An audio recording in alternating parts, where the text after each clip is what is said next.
Hi, Steve, Whiskey Congress here. As you may or may not know, Jim and I have been doing a series that we like to call Punchbacks.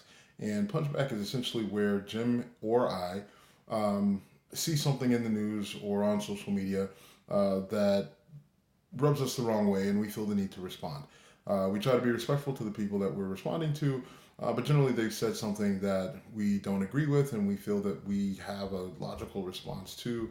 And so we try to put it out there for people to see the person that we are responding to. They're more than welcome to respond to us, whether in the comment section or on social media, or even come on the podcast to discuss the issue further.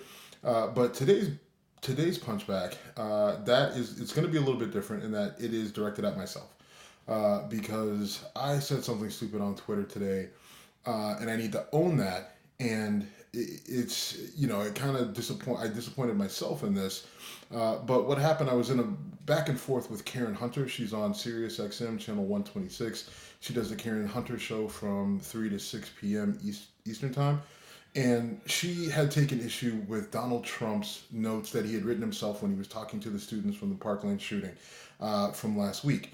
And I immediately, for some unknown reason, jumped to Donald Trump's defense and said that I didn't feel that this was something worth beating him up over because I myself write notes to myself on a regular basis when I give presentations or speeches or I'm going into a meeting. Even for this little YouTube video, I've written notes here for myself. So I try to rationalize his notes there, and just to bypass it, and I'll explain why I did it in a second.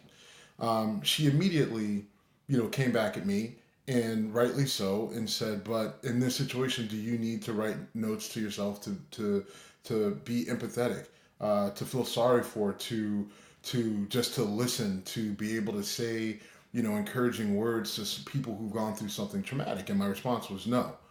Right. And then at that point in time, I realized like I was dead in the water because I really didn't have a good reason for defending him. Right. Like my initial thought was, are we I was defending objectivity, right? Like, are we attacking Trump just to attack Trump? Are we going to attack every single thing that Trump does for the sake of attacking him because we don't like him, because we don't like his personality and the way he does things, right? And is that effective? But in this instance, when you step back and you actually look at it, um, you know, I'm trying to say, is the whole idea of resistance, has it gone too far? Is the resistance impeding our ability to progress, right? To achieve progress. But in this particular instance, the answer is no. That's not what that is. She has every right to be outraged, and everyone should, right? He shouldn't need to remind himself to be empathetic. He shouldn't need to remind himself to be sorry. He shouldn't need to remind himself that these kids have gone through something traumatic and not to say something stupid. He shouldn't need to be reminded that these people lost friends and family, and they're in a lot of pain. And he needs to be respectful of that. That's just not something that you should have to remind yourself. And frankly, I probably would have gone in there with a blank piece of paper so I could listen, so I could write things down that I heard, but I wouldn't go in there with preconceived notions of what I should say other than I am sorry. The only thing I probably would have been on repeat, I probably would have been on repeat saying, "Come here so I can give you a hug." And that's just the reality of the situation. So I'm punching back at myself for jumping to Donald Trump's defense for no good reason other than I thought I had a good idea, but I didn't think it out all the way through. And the lesson from that, a lot of people can take from, let's not just throw something out there. Like, right, that's the danger of social media. It's there at our fingertips. We feel that it's in our head. Let's say it now. Let's get it out there. Let's hit post or send or what have you. And we do it.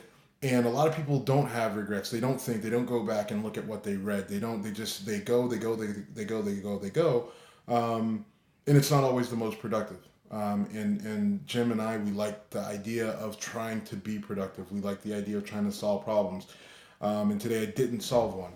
I owned it on Twitter. I said that my thoughts changed on the matter and that I had made a mistake. And I'm doing that again here.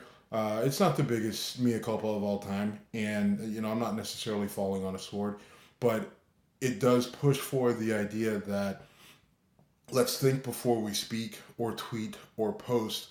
And if we do post something, Let's think about it. And if we're wrong, we can own it and be wrong. We don't lose any points. We don't lose any money if we're wrong. But let's try to advance the conversation. Thanks for listening. Check us out on iTunes. Check us out at our website, whiskeycongress.com. You can interact with us on social media at Whiskey Congress on Twitter and Instagram. And then you can find us on Facebook at facebook.com/Whiskey Congress. Thanks for checking me out, and cheers.